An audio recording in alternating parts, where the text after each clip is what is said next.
থেকে। আমাদের মধ্যে উপস্থিত আছেন আমাদের জেলার তৃণমূল কংগ্রেসের অন্যতম নেতা এবং রাজ্যের মাননীয় মন্ত্রী শ্রী অরূপ রায়, আমাদের দলের এই জেলায় সাংগঠনিকভাবে সভাপতি হাওড়া সদরের সভাপতি বিধায়ক গৌতম চৌধুরী, হাওড়া গ্রামীণের সভাপতি বিধায়ক অর্ণব সেন, আমাদের 3 বিধায়ক আছেন, আমাদের রানা চ্যাটার্জি, সুকান্ত পাল, ইয়া পাল, আমাদের জেলা পরিষদের সভাধিপতি কাবেরী দাস আছেন, আমাদের জেলা পরিষদের কর্মাধ্যক্ষ তাপস মাইতি এবং জেলা কংগ্রেসের সভাপতি বিরাজ মিশ্র। আপনারা জানেন আমাদের মামাটি মানুষ সরকারের গতকাল আমাদের বাজেট ঘোষিত হয়েছে। মাননীয় মুখ্যমন্ত্রী মমতা বন্দ্যোপাধ্যায়ের নেতৃত্বে সরকারের মাননীয় অর্থমন্ত্রী বাজেট পেশ করেছেন। আমাদের রাজ্যের মাননীয় মন্ত্রী এবং আমাদের সম্মানীয় নেতা শ্রী অরূপ রায় আপনাদের কাছে কিছু কথা বলবেন। গতকাল আপনারা সকলেই দেখেছেন, সকলেই জানেন, বিভিন্ন পত্রপত্রিকা বিভিন্ন মিডিয়া কভার করেছে যে মাননীয় মুখ্যমন্ত্রী মমতা বন্দ্যোপাধ্যায় গতকাল একটা ঐতিহাসিক বাজেট পেশ করেছে বিধানসভা। মমতা বন্দ্যোপাধ্যায়ের তৈরি করা এবং অর্থমন্ত্রী চন্দ্রিমা ভট্টাচার্য পেশ করেছে এবং আজকে সেটা পাস হয়েছে এই বাজেট। এবং এই বাজেটে কিভাবে কি জনমুখী বাজেট, কতটা জনমুখী সেটা আপনারা নিশ্চয়ই উপলব্ধি করেছেন। কারণ ইতিমধ্যেই লক্ষ্মীর ভাণ্ডার থেকে শুরু করে নতুন নতুন প্রকল্প মুখ্যমন্ত্রী এনেছেন, যেমন যুব সাথী, যারা 21 বছর থেকে 40 বছর বেকার যুবক যারা চাকরি পায়নি এখন, তারা 1,500 টাকা করে মাসিক ভাতা পাবে। এটা আগামী আগস্ট মাসের 15 আগস্ট থেকে চালু হবে। এছাড়াও তিনি লক্ষ্মীর ভাণ্ডার 500 টাকা বাড়িয়েছে, অর্থাৎ জেনারেল সাধারণ ক্ষেত্রে 1,500 টাকা এবং SC ST ক্ষেত্রে 1,700 টাকা করা হয়েছে। এবং এছাড়াও সর্বক্ষেত্রে তিনি আশা কর্মীদের 1,000 টাকা ভাতা বাড়িয়েছে। তিনি যারা সিভিল পুলিশ, গ্রিন পুলিশ বা গ্রামীণ পুলিশ, তাদের 1,000 টাকা করে ভাতা বাড়িয়েছে। মাননীয় মুখ্যমন্ত্রী তিনি এছাড়াও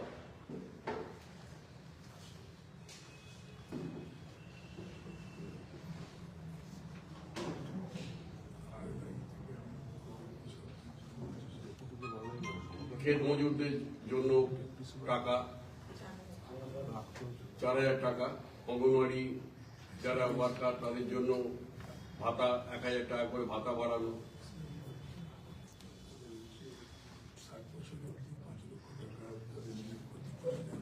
যদি কেউ কাজ কর্মরত অবস্থায় মৃত্যু হয় 60 বছরের মধ্যে, তাহলে 5 লক্ষ টাকা করে এককালীন পরিবার ক্ষতিপূরণ দেওয়া হয় পরিবারকে। এরকম এবং এছাড়াও যারা আরেকটা 5 লক্ষ টাকা দেওয়া আশা কর্মীদের মাতৃকালীন ছুটি 18 মাস 180 দিন বাড়ানো হয়েছে, 180 দিন করা হয়েছে মাতৃকালীন ছুটি, সবেতন ছুটি 180 দিন করা হয়েছে, 6 মাস করা হয়েছে। এবং এছাড়া 4% দিয়ে বাড়ানো হয়েছে। তা সুতরাং মানুষ খুব খুশি। আমরা রাস্তাঘাটে পাড়ায় পাড়ায় বাসে, ট্রামে বিভিন্ন ক্ষেত্রে আমরা দেখতে পাচ্ছি যে মানুষের ভয়ঙ্কর খুশি হয়েছে মানুষ, এবং মানুষ দুয়ার তুলে মমতা বন্দ্যোপাধ্যায়ের কাছে কাজ করছে, এটা আমরা দেখেছি। এবং সুতরাং আমরা আজকে সাংবাদিক বৈঠক করে আপনাদের মাধ্যমে সারা বাংলার মানুষকে জানাতে চাই যে মাননীয় মুখ্যমন্ত্রী, এটা কোনো অনেকে বিরোধীরা বলতে চাইছে, বলছে, কিন্তু আমরা তাতে গুরুত্ব না দিয়ে এটা সাধারণ মানুষের জন্য, বাংলার মানুষের স্বার্থে এর আগেও করেছে, আবার করলেন বাজেট। এই বাজেট বাংলার মানুষের স্বার্থে তৈরি হয়েছে, বাংলার সাধারণ মানুষের জন্য হয়েছে, বাংলার গরিব মানুষের পেটে কম মানুষের জন্য হয়েছে। এরপরে আমাদের লক্ষ্মীর ভান্ডার, এই অঙ্গনওয়াড়ি, এই সমস্ত ক্ষেত্রে বলবেন আমাদের প্রিয়া পাল বিধায়ক, আমাদের গ্রামীণের মহিলা তৃণমূল কংগ্রেস সভাপতি। সুব্রত দা, আমার ওই এনকেটা দিয়ে দাও তো। এনকে আর মিডিলে কথা বলো। সব নিয়ে যাবো, যদি একটা নিয়ে যাবো সব নিয়ে যাবে না। টেনশন করতে না, পেনশন দেবেন, পেনশন নিয়ে যাবো।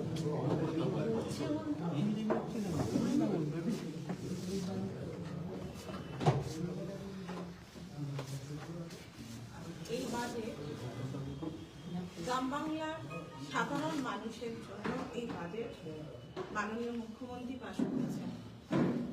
আমরা জানি কেন্দ্রীয় সরকার প্রায় 2 লক্ষ কোটি টাকা আটকে রেখে দিয়েছে।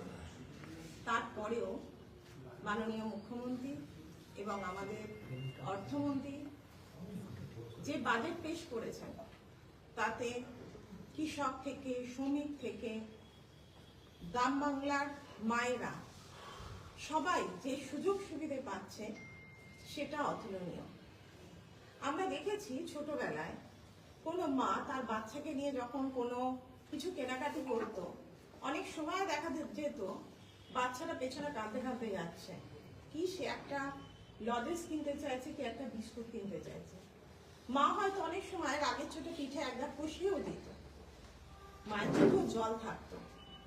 এখন কিন্তু গ্রাম বাংলায় এই চিত্রটা দেখা যায় না।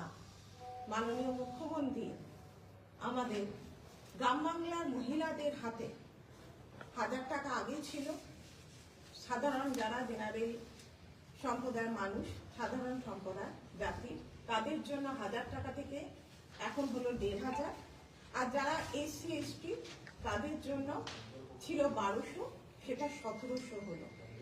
মাসে কোনো কাজ না করে সংসারের সুবিধের জন্য মাননীয় মুখ্যমন্ত্রী মায়েদের মুখে হাসি ফোটানোর জন্য আজকে এই টাকাটা দিলেন। অনেকেই বলছেন আমরা এলে 3000 দেব, যারা বলছে এটা ভিক্ষা, যারা বলছে একজন বিরোধী দলের এমএলএ দাঁড়িয়ে বলছে এইভাবে যদি দিতে থাকে পরবর্তীকালে যদি অন্য কোনো দল আসে তাহলে তারা তো সামলাতে পারবে না। আবার বিরোধী দলের যিনি নেতা, তিনিও এমএলএ, তিনি আবার উঠে বলছেন যে আমরা যদি আসে 3000 টাকা করে দেব। আমাদের সমস্ত ভারতবর্ষে কেন সারা বিশ্বে মায়েদের জন্য এভাবে একমাত্র মাননীয় মুখ্যমন্ত্রী মমতা ব্যানার্জি ভাবতে পারেন মায়েদেরকে কি করে স্বাবলম্বী করা যায়।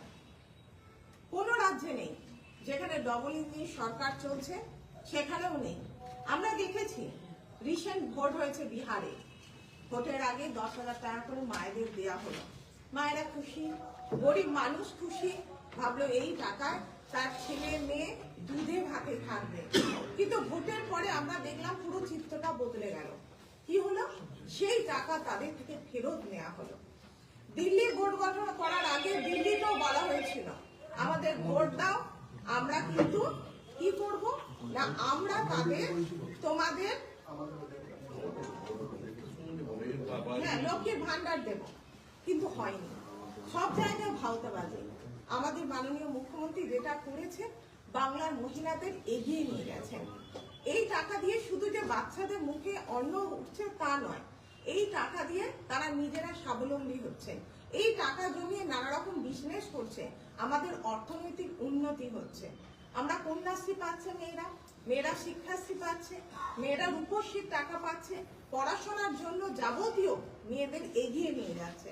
আজকে আইসিডিএস কর্মীরা যারা শিক্ষক তারাও 1000 টাকা মাইনে পাচ্ছে, কর্মীদেরও 1000 টাকা বেশি। আজ যা মাইনে পাচ্ছে তা থেকে 1000 টাকা মাইনে বাড়ানো হলো এই বাজেটের মধ্যে। তাছাড়া আশা কর্মী যারা ছিল তাদেরও 1000 টাকা করে বাড়ানো হয়েছে। এবং যদি চাকরি কর্মরত অবস্থায় কেউ মারা যায়, তার ফ্যামিলি 5 লাখ টাকা করে পাবে। এটা আশা কর্মীরাও পাবে, অঙ্গনারীতেও যারা চাকরি করে তারাও কিন্তু এই 5 লাখ টাকা করে পাবে। এটা একমাত্র আমাদের মাননীয় মুখ্যমন্ত্রী মমতা ব্যানার্জি, তিনি মায়ের মতো এটা ভাবতে পারেন মেয়েদের কি করে এগিয়ে নিয়ে যাওয়া যাবে। একবার ভেবে দেখুন তো, যে ছেলেটা মাধ্যমিক পাশ করেছে আজকে সেই ছেলেটাও কিন্তু 22 বছর থেকে টাকা পাবে 1000 টাকা করে, 22 থেকে 40 1000 টাকা করে তারা কিন্তু পাবে। তারাও পাবে আগস্ট মাস থেকে এই টাকাটা তারা পাবে।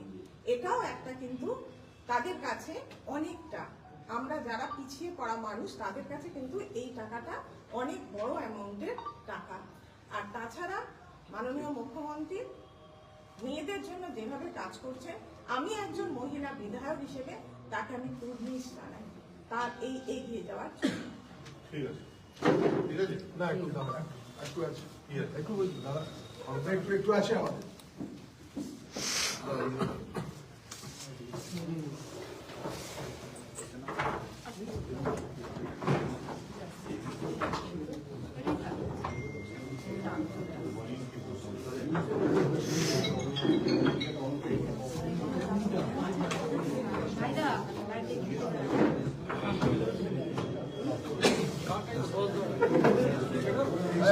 সম্মেলনে ইতিমধ্যেই আমাদের রাজ্যের প্রতি আমাদের নেতা অরুণ রায় আপনাদেরকে বিশদে বলেছেন এবং আমাদের বিধায়ক প্রিয়া পাল আপনাদের কাছে বলেছেন।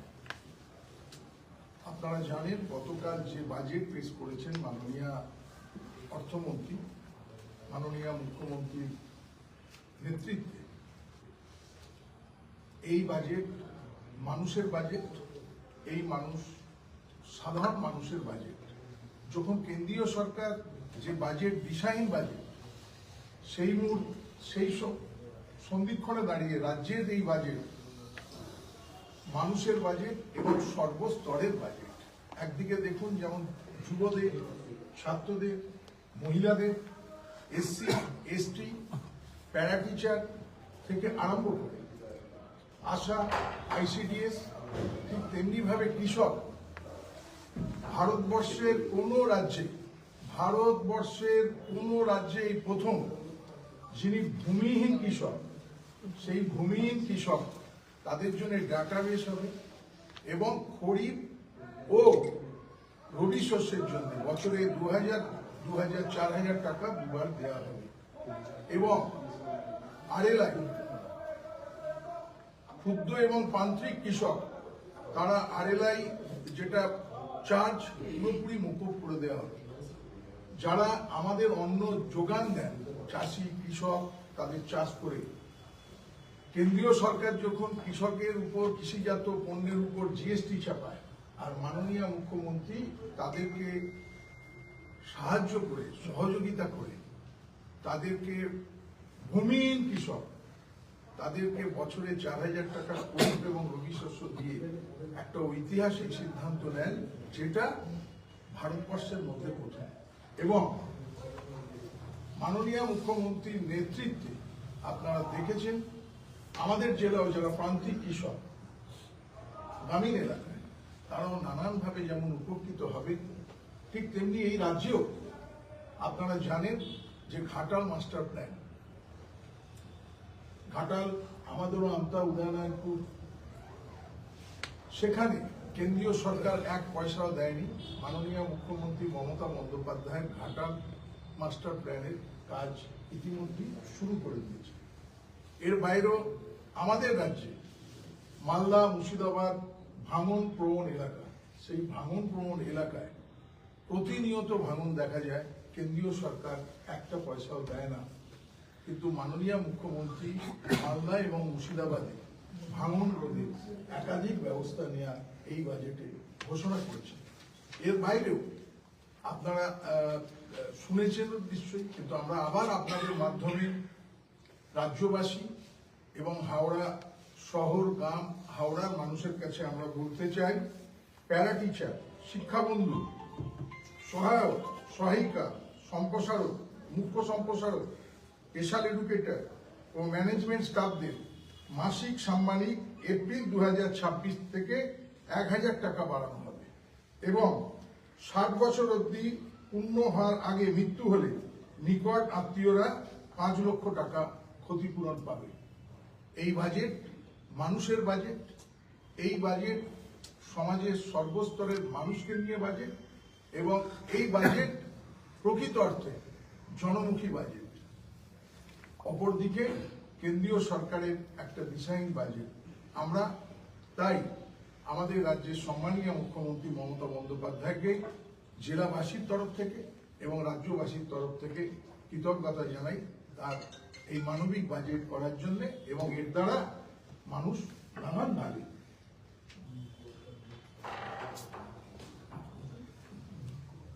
গিগ ওয়ার্কারদেরও স্বাস্থ্যসাথীর আওতায় আমাদের সরকার গিগ ওয়ার্কারদেরকেও আমরা নিয়ে এসেছি স্বাস্থ্যসাথী আওতায়। এর বাইরেও আমরা মানবিক দিক থেকে মানুষের বাজেট, মামাটি মানুষের সরকার বাজেট, আমরা আবারও মাননীয় মুখ্যমন্ত্রীকে ধন্যবাদ জানাই, কৃতজ্ঞতা জানাই। গতকাল যখন বাজেট ঘোষণা হলো তারপরেই দেখা গেল হাওড়া শহরে শরৎ সদনের সামনে আশাকর্মীদের বিক্ষোভ। তারা মনে করছেন যে তাদের এটা ভিক্ষা দেওয়া হয়েছে এবং আজকেও স্বাস্থ্য ভবন অভিযানের ডাক দেওয়া হয়েছিল আশাকর্মীদের। কি বলবো? আমাদের মাননীয় মুখ্যমন্ত্রী মমতা বন্দ্যোপাধ্যায়ের নেতৃত্বে আশা কর্মীদের আমরা 1000 টাকা করে আমরা সরকার বাজেটে দেওয়া হয়েছে এবং আশা কর্মীদের 60 বছর বয়স অবধি কর্মরত অবস্থায় থাকলে তাদের মৃত্যু হলে তাদের পরিবারকে 5 লক্ষ টাকা অবধি ক্ষতিপূরণ দেওয়া হবে। এটা আমরা বাজেট। কিন্তু কার্যত দেখা গেল তারা আশাহত। कि वो हावड़ा इलेक्शन को लेके जो विधायक पास আমার কাছে খবর আছে আশা কর্মীরা সবাই মিষ্টি বিলি করেছে এবং আনন্দ উপভোগ করেছে মাননীয় মুখ্যমন্ত্রী। এ রাজ্যে প্রচুর এবং শিক্ষিত এটা আমাদের হাওড়াতে যেমন উত্তর হাওড়ায় হয়েছে, মধ্য হাওড়ায় হয়েছে, বাগনানে হয়েছে, আমতায় হয়েছে, বালিতে হয়েছে, ডোমজুড়েও আশা কর্মী শুধু নয়, আইসিডিএস কর্মী থেকে আরম্ভ করে মহিলা লক্ষ্মীর ভান্ডার তারা লাড্ডু বিলি করেছে, সাঁকড়াই সমস্ত জায়গায়, এবং যুবকরাও আজকে আনন্দ উপভোগ করেছে। বিরোধ। दादा हावड़ा इलेक्शन को लेके पूछना चाह रहे थे, जो विधायक पास हुआ है कि 66 वार्डों में इलेक्शन 50টা ওয়ার্ড বেড়ে 66টা हाँ 66 वार्डों तो उसका क्या বিধানসভা है? বিল পেশ হয়েছে এবং শনিবারে আলোচনা। আগামীকাল বিলটা পেশ হবে, সংশোধনী বিল। আমরা এই মুহূর্তে বাজেটের মধ্যে আছি, এই মুহূর্তে আমরা বাজেটের মধ্যে আছি, আমরা বাজেট নিয়ে আলোচনা করছি। আর ধরুন আপনারা জানতেই চাইছেন, আমাদের 50টা ওয়ার্ড ছিল হাওড়া কর্পোরেশনে, সেটা বেড়ে 66 ওয়ার্ড হচ্ছে। আমরা কালকে মিলতে আসছি যাতে আরো বেশি, আরো নিবিড় মানুষের সঙ্গে যোগাযোগ হয়, আরো বেশি করে আমরা মানুষকে পরিষেবা দিতে পারি। দুয়ারে উন্নয়ন শুধু নয়, দুয়ারে পরিষেবা। এটাই কিন্তু দাদা 7 বছর তো ভোট নেই, কবে ভোটটা কবে হবে এটাই সাধারণ মানুষের প্রশ্ন। ভোট তো সামনেই 2026-এ। বিধানসভা বলতে হাওড়া 2026-এ বিধানসভা ভোট হবে এবং আপনারা দেখেছেন, ঠিক আছে, 2026-এ আমাদের বিধানসভা নির্বাচন, নিশ্চয়ই পৌরসভা ভোট হবে। দাদা, বিরোধীরা কটাক্ষ করছে যে এই রাজ্যে প্রচুর শিক্ষিত বেকার রয়েছে এবং সেই শিক্ষিত বেকার, তাদের কোনো চাকরি নেই, কর্মসংস্থান নেই, অথচ তাদের 50 টাকা করে প্রতিদিনের টাকা একটা ধার্য করে দেওয়া হবে বাজেট। আমি তো বিরোধী কোনো জায়গায় দেখতে পাচ্ছি না, ঠিক আছে। আর বিরোধীরা যখন, কোন বিরোধী বলছেন আমি জানি না। যদি বিরোধী বলেন যারা কেন্দ্রে আছে তারা কি করছে, বাংলার প্রতি, সেটা আপনারা খুব ভালোভাবে জানেন। আর যারা 34 বছর ছিল তারা কি করেছে সেটাও আপনারা খুব ভালোভাবে জানেন। মাননীয় মুখ্যমন্ত্রী সমাজের সর্বস্তরে, সর্বক্ষেত্রে সমস্ত মানুষের পাশে আছে। তাই মানুষও মাননীয় মুখ্যমন্ত্রী মমতা বন্দ্যোপাধ্যায়ের পাশে আছে। বার্ধক্য ভাতা বিধবা ভাতা অনেকেই পাচ্ছে না অভিযোগ করছে। আপনি লক্ষ্মীর ভান্ডার আপনি জানেন মাননীয় মুখ্যমন্ত্রী ঘোষণা করেছেন এবং আপনি জানেও 25 বছরের পর যারা লক্ষ্মীর ভান্ডার পাবে তারা কিন্তু 60 বছর অবধি না, তারা লাইফ টাইম। ঠিক আছে, অতএব লক্ষ্মীর ভান্ডার লাইফ টাইম।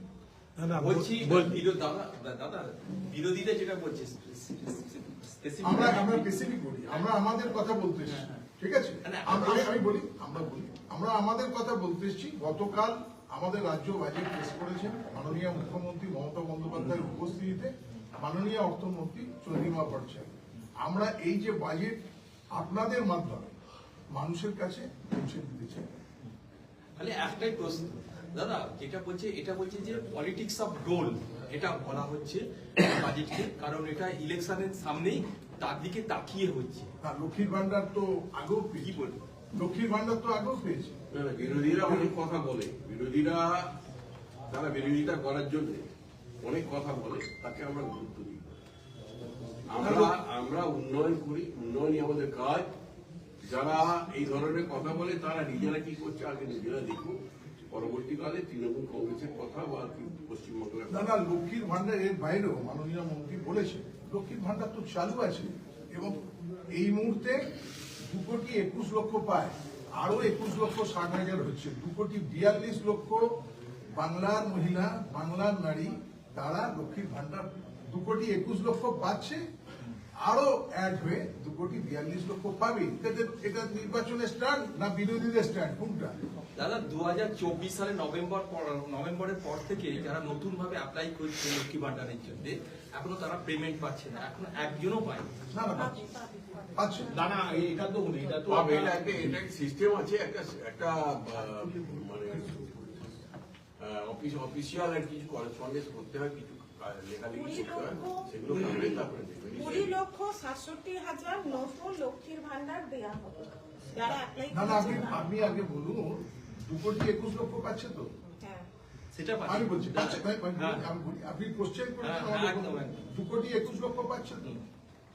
এর বারে 20,67,000 যেটা হচ্ছে সেটাও তো এই টাকা ঢুকতে শুরু করছে, ফেব্রুয়ারি মাস থেকেই পাবে। এবং মুখ্যমন্ত্রী মমতা বন্দ্যোপাধ্যায় যা বলেন সেটাই করেন এবং মামাটি মানুষের সরকার যা বলেন সেটাই করে।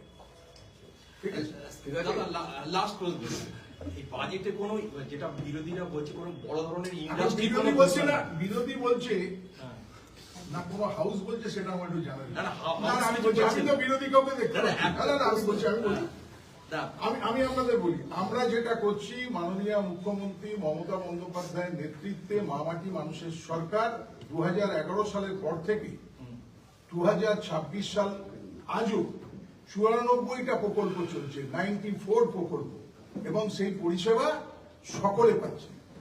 না, না, একদম ঠিক। ঠিক আছে, ব্যাস। কিন্তু এর বলছি যে বাইরে আমাদের- এই বাজেটে কোনো ইন্ডাস্ট্রি ঘোষণা নেই, বড় ধরনের কোনো industry- বাজেট ইন্ডাস্ট্রি ঘোষণা হয় না। বাজেট এখানে যা ইন্ডাস্ট্রি হয়েছে সেই ইন্ডাস্ট্রিগুলো চলছে। পরবর্তীকালে নিশ্চয়ই সরকার চিন্তা ভাবনা করছে কি ইন্ডাস্ট্রি করবে, এবং আপনাদের মনে রাখা দরকার যে প্রত্যেক বছর আমাদের রাজ্যে একটা করে ব্যবসায়ীদের নিয়ে মিটিং হয়। সারা ভারতবর্ষের বিভিন্ন শিল্পপতিরা আসেন, সেখানে সারাদিন ধরে মিটিং হয়। সুতরাং সরকার না, আরো আমি বলি আপনাকে, আরো কর্মসংস্থান তৈরির জন্য 5টি নতুন এমইসি ইন্ডাস্ট্রিয়াল পার্ক গড়ে তোলা হবে, 2টি জলপাইগুড়ি জেলা এবং 1টি করে বীরভূম, বাঁকুড়া ও মুর্শিদাবাদে। এই পার্কগুলিতে হাজার হাজার চাকরি সৃষ্টি করবে, স্থানীয় অর্থনীতিকে শক্তিশালী করবে এবং উদ্যোক্তাদের ক্ষমতায়িত করবে। কেন্দ্রীয় বাজেটে কোনো কর্মসংস্থান পরিকল্পনা ছিল না, সেখানে বাংলা লক্ষ লক্ষ চাকরির জন্য পরিকাঠামো তৈরি করবে। এবং আপনি বলুন, আমি আপনাকে বলছি, 2011 সালে হাওড়া জেলায় এই হাওড়া জেলায় কতগুলো কারখানা ছিল আর আজকে কতগুলো কারখানা আপনি নিশ্চয়ই দেখতে পাচ্ছেন। ন্যাশনাল হাই রোডে আইটিসি থেকে আরম্ভ করে, প্যাটার্ন থেকে আরম্ভ করে আপনি নিশ্চয়ই দেখেছেন, ইন্ডাস্ট্রিয়াল পার্ক থেকে আরম্ভ করে, স্টিল পার্ক থেকে আরম্ভ করে লক্ষ লক্ষ ছেলে কর্মসংস্থান হচ্ছে। Flipkart, Amazon, Reliance, footpath, Howrah জেলা জুড়ে কর্মসংস্থানের সৃষ্টি হয়েছে। আপনি চলুন, দেখতে চলুন। এখন যদি কেউ দেখতে না পায়, আর দেখুন, মানুষ তো তার নিজের আয়না, 34 বছর যারা ছিল তারা তো কিছু করেনি, তাই দেখতে পাচ্ছে না।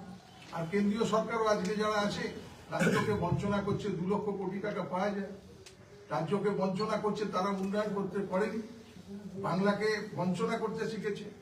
100 দিনের কাজ বন্ধ করে রেখেছে, টাকা দেয়নি কাজ করিয়ে, মাননীয় মুখ্যমন্ত্রী দিয়েছে। 11,36,000 বাড়ি অনুমোদন দিয়েছিল, একটা পয়সাও দেয়নি, মাননীয় মুখ্যমন্ত্রী 20 লক্ষ আবাস বাড়ি করেছে। রাস্তার টাকা দেয়নি, মাননীয় মুখ্যমন্ত্রীর নেতৃত্বে পথশ্রী পড়ে 20,000 কিলোমিটার রাস্তা হচ্ছে 8,500 কোটি টাকা ব্যয় করে।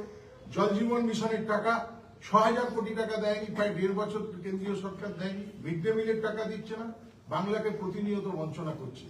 আপনি মাননীয় মুখ্যমন্ত্রীর নেতৃত্বে কিন্তু কর্মসংস্থানও শুরু হচ্ছে এবং মানুষের সঙ্গে এরপরে উন্নয়ন হচ্ছে। দাদা একটা অন্য প্রসঙ্গ, সেটা হচ্ছে যে SIR এর ফর্ম 7 নিয়ে বহু অভিযোগ আসছে। আপনাদের দলের তরফ থেকে অভিযোগ করা হয়েছে রাতের অন্ধকারে বিজেপি ফর্ম 7 জমা দিতে গিয়েছিল, সেখানে ধরা পড়েছে। এছাড়াও এরকম অভিযোগ আসছে যে মুসলিম অধ্যুষিত যেখানে এলাকা সেখানে বেছে বেছে তাদের ভারতীয় নাগরিকত্ব নেই বলে এরকম জমা দেওয়া হচ্ছে। কি বলবেন, এই যে একটা কম সময়ের মধ্যে একটা এটা করতে গিয়ে কি হলো, এই যে অভিযোগ এত আপনাদের পাল্টা অভিযোগ, কি বলবেন? নির্বাচন কমিশন আমরা অনেক দেখেছি, স্বাধীনতার পর থেকে যতদিন নির্বাচন কমিশন তৈরি হয়েছে তারপর থেকে আজ পর্যন্ত নির্বাচন কমিশন আমরা অনেক দেখেছি, কিন্তু এত অপদার্থ, এত দালাল নির্বাচন কমিশন আমরা কখনো দেখিনি যে কোনো রাজনৈতিক দলের দালালি করতে পারে নির্বাচন কমিশন। এবং তারা যেটা সেই দিল্লির ক্ষমতাসীন রাজনৈতিক দল তারা যেটা বলছে, বিজেপি যেটা বলছে সেই কাজ তারা করে যাচ্ছে। এবং এটা একজন ব্যক্তিগতভাবে একটা চিঠি দিয়েছে যে উনি ভারতীয় নন, ভারতীয় নাগরিক নন বলে একটা চিঠি একটা দিয়ে দিয়েছে, তার উপর নোটিশ পাঠানো হয়েছে। এটাকে আমরা চ্যালেঞ্জ করেছি, এলাকাতেই থাকে, এরা এলাকাতেও থাকে না, এরা হিয়ারিংও আসবে না, এদের কোনো অস্তিত্ব নেই। সুতরাং এই ধরনের কাজ তারা করে যাচ্ছে। এটা বিহার মনে করেছিল, বিহারের মতো বিহারে যা করেছে এখানে তাই করবে। এটা বিহার নয়, এটা পশ্চিমবঙ্গের একটা মাথায় রাখতে হবে। আগামী 14 তারিখে ভোটার তালিকা জানিয়ে দিল জাতীয় নির্বাচন কমিশন ফাইনাল লিস্ট, কিন্তু সেখানে 4 লক্ষ ভোটার যোগাযোগ করা হয়নি বলে নির্বাচন কমিশন সূত্রে খবর 4 লক্ষ ভোটারের নাম বাদ যেতে চলেছে। কখনো তাদের নাম বাদ যেতে পারে না। হিয়ারিং করার দায়িত্ব নির্বাচন কমিশনের। এখন আপডেট করছে। আমি আপনাদের বলি, মাননীয় মুখ্যমন্ত্রী মমতা বন্দ্যোপাধ্যায় এবং আমাদের সর্বভারতীয় সাধারণ সম্পাদক অভিষেক বন্দ্যোপাধ্যায়, আমরা যেদিন থেকে এসআইআর শুরু হয়েছে সেদিন থেকে আমাদের দল তৃণমূল কংগ্রেস প্রথম দিন থেকে বলেছি একটাও প্রকৃত ভোটার বাদ যাবে না। তার জন্য তৃণমূল কংগ্রেসে সর্বদা লড়াই করবে এবং আপনারা নিশ্চয়ই দেখেছেন মাননীয় মুখ্যমন্ত্রী নিজে সুপ্রিম কোর্টে গেছে। আমরা মহামান্য আদালতের প্রতি আমরা আশ্বাসী এবং আপনাদের খুলে বলি, বাংলায় 34 বছরের অনুন্নয়ন আর 2011 থেকে 2026-এর উন্নয়ন অনেক বাধাপ্রাপ্ত, কেন্দ্রীয় সরকারের দ্বারা বাধাপ্রাপ্ত, বঞ্চনা সত্ত্বেও যে উন্নয়ন হয়েছে মানুষ তার পাশে আছে। তাই এসআইআর এর নাম করে প্রকৃত ভোটারকে বাদ দিয়ে যে চক্রান্ত করছে, যারা বিজেপির দলদাস এবং নির্বাচন কমিশনের প্রতাপাখির কাজ করছে, বাংলায় আবারও আমরা বলছি মাননীয় মুখ্যমন্ত্রী মমতা বন্দ্যোপাধ্যায়ের নেতৃত্বে এবং আমাদের সাংসদ সর্বভারতীয় তৃণমূল কংগ্রেসের সাধারণ সম্পাদক অভিষেক বন্দ্যোপাধ্যায় এবং রাজ্য সভাপতি সুব্রত বক্সির নেতৃত্বে তৃণমূল কংগ্রেসের কর্মী থেকে নেতারা আমরা সজাগ আছি। এনুমিনেশন ফর্ম দেওয়ার দিন থেকে ভোট রক্ষা শিবির করে, হেল্প ডেস্ক করে আমরা মানুষের পাশে আছি। একটাও প্রকৃত ভোটার বাদ যেতে দেব না, যতই চক্রান্ত হোক বাংলার রূপ। ঠিক আছে, চক্রান্তকারীরা হারবে, বাংলা জিতবে, আর বাংলাকে আঘাত করলে বাংলা জিতবে।